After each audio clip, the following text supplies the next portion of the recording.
بسم الله والحمد لله والصلاة والسلام على رسول الله اما بعد. الله رب العالمین زمکی او اسمانونه پیدا کړي دي، ورځ او شپې پیدا کړي دي او دا په تسلسل سره همداسې روان وي او په دې کې یو ډېر غټ عبرت دی د عقل والاو دپاره. واختلاف الليل والنهار ان في ذلك لعبره، په دې کې چې کوم د عبرت دی د عقل والاو دپاره چې دا ورځ او شپې روانې دي تیریږي دغه کېږي، په دې کې غټ عبرت دا دی چې د انسان عمر چې کوم دی هغه سره تیریږي، هغه لنډیږي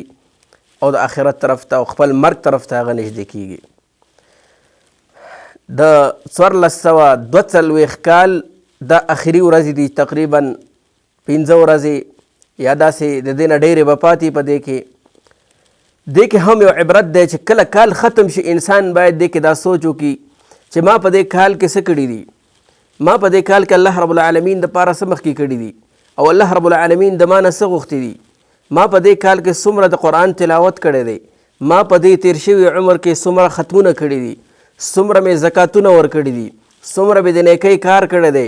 څومره مې غیبتونه کړي دي، څومره مې بدي کړې ده، څومره مې خلک ازار کړي دي، څومره مې خلکو ته تکلیف رسولی دی او څومره مې خلکو ته نیکۍ او راحت رسولی دی. دا یو عبرت دی او دې کې دا ده چې انسان که الله رب العالمین مخکې زندگی انسان له ورکړي نو په هغې کې هغه د دې کوشش کوي چې مخکې زندگی صحیح کړي، خپلې غلطیانې د تیر شوي کال نه راواخلي او په نوی کال کې هغه دوباره چې کوم دی هغې طرف ته هغه ونه کړي. لهذا نوی کال را روان دی، الله رب العالمین د موږ او تاسو ټول له عمر راکړي د نیکۍ کولو دپاره او د عباداتو دپاره. که الله رب العالمین په دې کې موږ او تاسو زندگی را کړې وه، باید موږ او تاسو یو مستقله خطه جوړه کړو، یو پلان جوړ کړو او د الله رب العالمین ته ځان نږدې کېدلو دپاره چې کوم دی هغه یو پلان د موږ او تاسو سره خاصتا په داسې وخت کې چې دا د فتنو دور دی، دا د مصیبتونو دور دی، دا د وباګانو دور دی چې موږ او تاسو الله ته خپل ځان نږدې کړو، رب ته ځان نږدې کړو، الله رب العالمین به موږ او تاسو دا مصیبتونه اوچت کړي. راځئ چې په یو عهد سره د خپل ځان محاسبه وکړو، د خپل ځان حساب و کتاب وکړو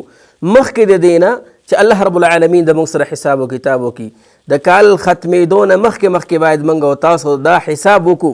چې موږ څه کړي دي. موږ الله په نسبت باندې چې کال شروع کېږي او سپینه پاڼه او سپینه ورقه یو په دې کې موږ څه لیکلي دي، الله رب العالمین ته موږ څه وړاندې کړي دي او پر روان کال کې چې زموږ مخې ته سپین کتاب پروت دی په دې کې به څه لیکو، دا به د کوم اعمالو نه ډکوو، د دې کوشش پکار دی، د دې سوچ پکار دی. الله رب العالمین زموږ او ستاسو خاتمه په ایمان سره کړي او الله رب العالمین زموږ او تاسو ته زندگی راکړي، الله رب العالمین د عباداتو توفیق راکړي او الله رب العالمین زموږ او تاسو د بدۍ نه وساتي. وصلى الله على النبي محمد وعلى آله وصحبه أجمعين.